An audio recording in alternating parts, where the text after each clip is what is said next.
16వ రోజు యుద్ధంలో తన తండ్రిని చంపిన మోసపూరిత మార్గం గురించి తెలుసుకున్న అశ్వత్థామ కోపంతో నిండిపోయాడు మరియు పాండవులపై నారాయణాస్త్రం అనే ఖగోళ ఆయుధాన్ని ప్రయోగించాడు. ఆ ఆయుధం ప్రయోగించినప్పుడు హింసాత్మక గాలులు వీయడం ప్రారంభించాయి.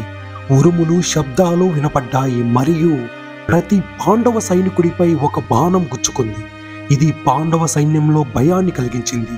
కానీ సైన్యాన్ని ఆపడం ద్వారా కృష్ణుడు సైన్యం తన ఆయుధాలన్నింటినీ వదిలి ఆయుధానికి లొంగిపోవాలని సలహా ఇచ్చాడు. తాను నారాయణుడి అవతారం అయినందున ఆయుధం గురించి తెలుసు, ఎందుకంటే ఆ ఆయుధం నిరాయుధుడిని పట్టించుకోకుండా సాయుధ వ్యక్తిని మాత్రమే లక్ష్యంగా చేసుకుంటుంది. వారి సైనికులను నిరాయుధులను చేయించిన తరువాత అస్త్రం ప్రమాదకరం కాకుండా దాటిపోయింది. నారాయణాస్త్రం కృష్ణుడికి హాని చేయడంలో విఫలమైంది, ఎందుకంటే అతను స్వయంగా నారాయణుడి అవతారం.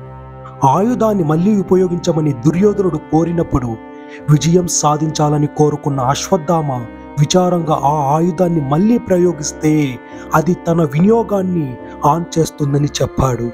నారాయణాస్త్రం పాండవ సైన్యంలోని ఒక అక్షౌహిని పూర్తిగా నాశనం చేసింది.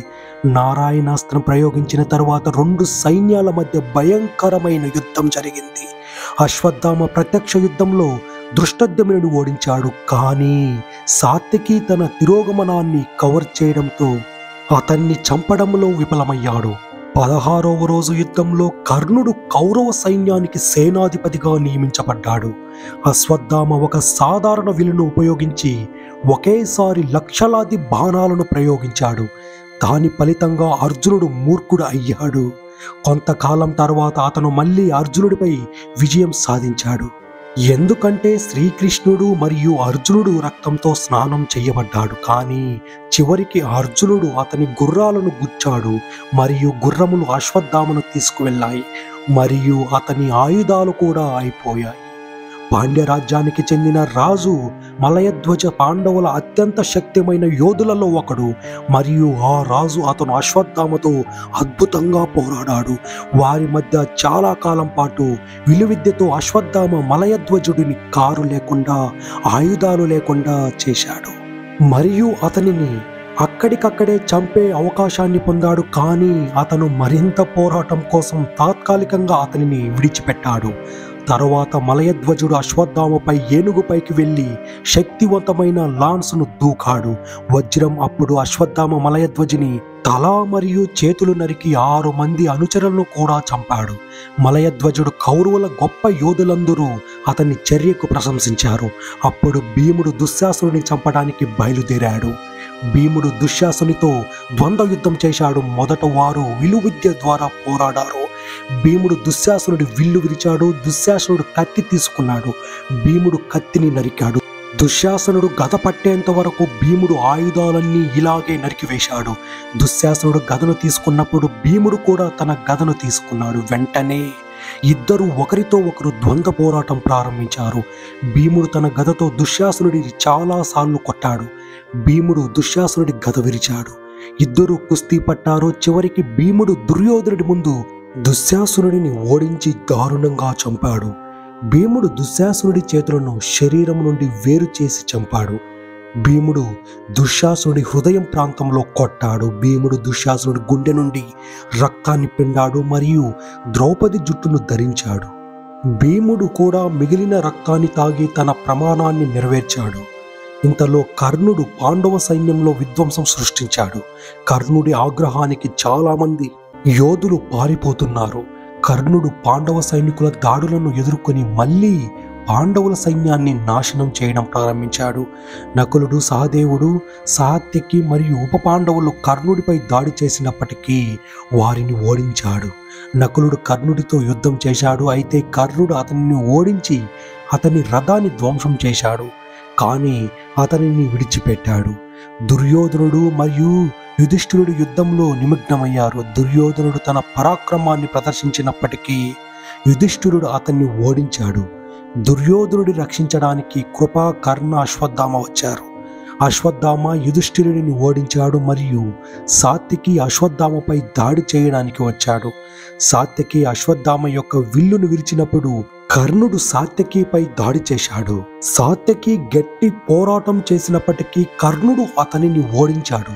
సాత్యకిని రక్షించడానికి అర్జునుడు కర్ణుడిపై దాడి చేసి అతనిని అధిగమించాడు మరియు ప్రశంసించబడ్డాడు. 17వ రోజు యుద్ధంలో చాలా ప్రారంభ గంటలలో సూర్యోదయం తర్వాత త్రిగర్తలు మరియు సంసప్తకులు అర్జునుడితో యుద్ధం చేశారు. అర్జునుడు సేనలను తుడిచిపెట్టడం ప్రారంభించాడు. అర్జునుడు తన నాగాస్త్రాన్ని ప్రయోగించాడు. అప్పుడు పార్థుడు తన సూటి బాణాలతో వారిని సంహరించాడు.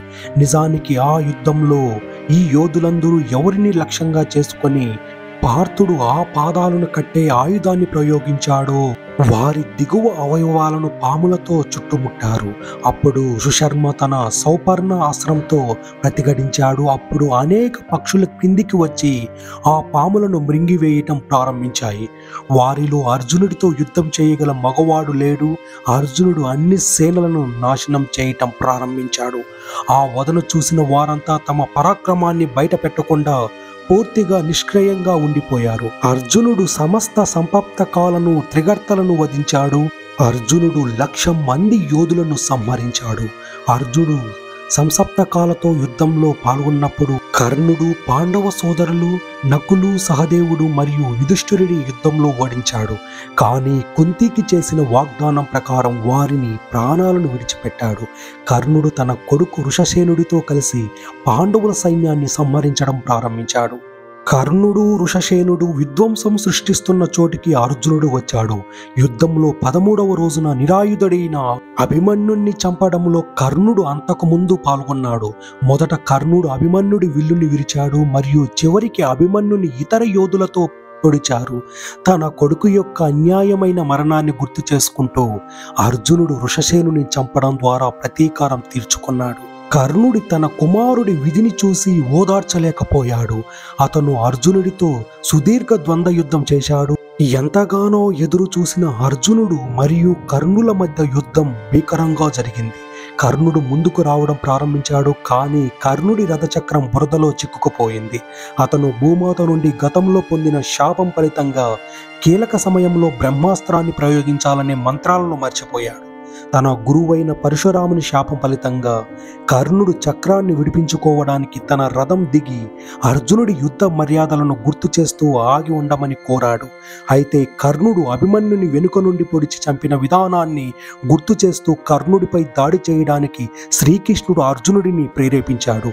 ఇది యుద్ధ నియమాలకు విరుద్ధం. కృష్ణుడిచే ప్రేరేపించబడి అర్జునుడు కర్ణుడిని చంపడానికి అంజలికాస్త్రాన్ని ఉపయోగించాడు. అది అతని మరణానికి దారితీసింది.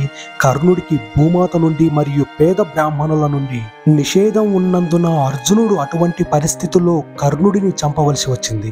భూమాత కర్ణుడి రథచక్రం భూమిలో ఢీకొట్టడం వలన అతని మరణానికి దారితీస్తుందని శపించాడు. మరియు కర్ణుడు తన ఆవును నిస్సహాయంగా చంపినప్పుడు కర్ణుడు ఆయుధాలు లేని సమయంలో మరణిస్తాడని ఒక సాధువు కర్ణుడిని శపించాడు.